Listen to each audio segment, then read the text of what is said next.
Budidaya ikan lele merupakan salah satu peluang usaha yang cukup menggiurkan. Di samping perawatannya yang cukup mudah, ada beberapa hal lainnya yang membuat banyak orang menggeluti usaha budidaya lele, yaitu karena mereka mempunyai daya tahan hidup yang tinggi, mudah beradaptasi dengan lingkungan baru, dan kaya manfaat.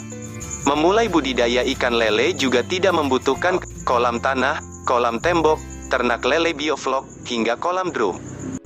Bagi sobat yang baru akan memulai usaha ternak lele, kolam terpal cocok bagi sobat karena biaya ternak lele kolam terpal lebih murah. Selain itu juga mudah dalam pembuatannya. Ukuran kolam harus sesuai dengan jumlah lele yang akan dikembangbiakan. Idealnya setiap 1 meter luas kolam dapat menampung sampai 100 ekor lele.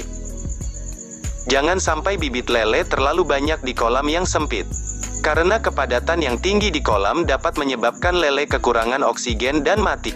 Setelah kolam selesai dibuat, kolam harus melewati tahap pemupukan, pengapuran, hingga air kolam matang dan siap untuk dimasuki bibit. Air kolam yang berwarna kehijauan karena ditumbuhi lumut maknanya telah siap digunakan.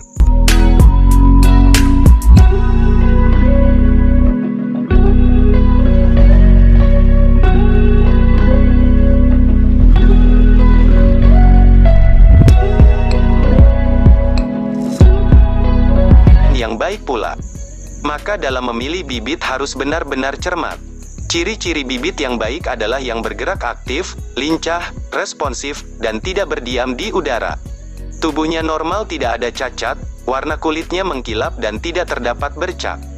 Ukurannya seragam dan situasinya di kolam yang berarus, dia akan melawan arah arus.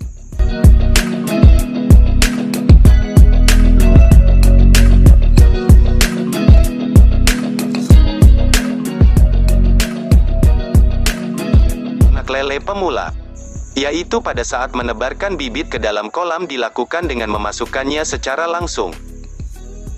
Hal tersebut kurang benar karena akan membuat bibit lele kaget, stres, dan akhirnya akan mati. Cara ternak lele yang baik dan benar dalam hal penebaran bibit berarti dengan memasukkannya secara bertahap. Saat sobat membeli bibit lele pasti akan mendapatkan wadah tempat bibit lele tersebut, baik berupa jerigen atau plastik. Ketika sobat akan memasukkan bibit tersebut ke dalam kolam, maka ordenya wadahnya sekalian. Jika wadahnya berupa plastik, bisa dipindahkan terlebih dahulu ke dalam ember secara pelan-pelan. Lalu biarkan selama 15-30 menit dan biarkan lele beradaptasi dengan suhu udara di kolam. Setelah kurang lebih 30 menit, miringkan wadah tersebut dan biarkan bibit lele keluar dengan sendirinya. Dengan begitu, bibit lele tidak akan kaget dan stres. Penebaran bibit lele bisa dilakukan di waktu malam hari ketika kondisi lele akan lebih tenang dari siang hari.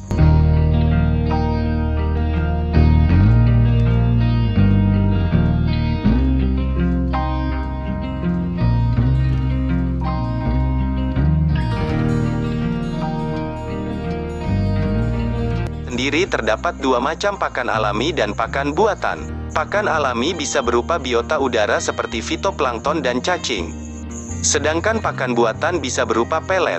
Biasanya pakan alami sudah ada langsung dari kolam, sedangkan pakan buatan sobat bisa membeli di toko pakan. Untuk melindungi anggaran, sobat juga bisa memberikan umpan alternatif.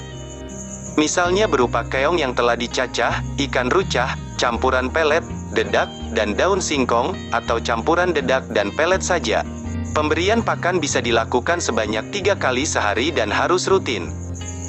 Namun untuk lele yang masih bibit, frekuensi mempersembahkan pakan akan lebih banyak karena bibit lele mudah merasa lapar. Perlu sobat ketahui, saat melakukan pakan untuk lele jangan sampai berlebihan. Karena lele tidak akan memakan sisa makanan yang ada sebelum sudah kenyang. Tipsnya adalah dengan cara mengelola makan sedikit demi sedikit sambil melihat responnya. Apabila sudah terlihat malas untuk menyantap pakan, maka hentikan. Karena sisa pakan berupa pelet akan tenggelam dan mengendap di dasar kolam. Endapan pakan tersebut bisa menimbulkan gas amonia yang bisa menyebabkan lele menjadi mati.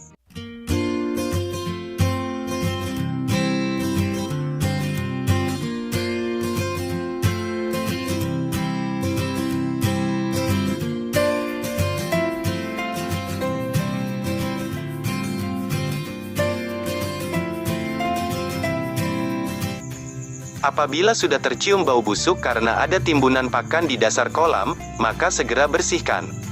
Kuras air kolam sepertiga bagian bawah, lalu penuhilah kembali air kolam dengan air baru yang bersih. Kolam yang baik biasanya berwarna kehijauan karena itu menandakan banyaknya biota udara berupa lumut yang baik bagi ikan lele. Ketika masa berakhir panen, warna air kolam akan berubah menjadi kemerahan. Untuk menghindari lele yang kepanasan, sobat juga bisa menambahkan tanaman seperti eceng gondok di permukaan kolam.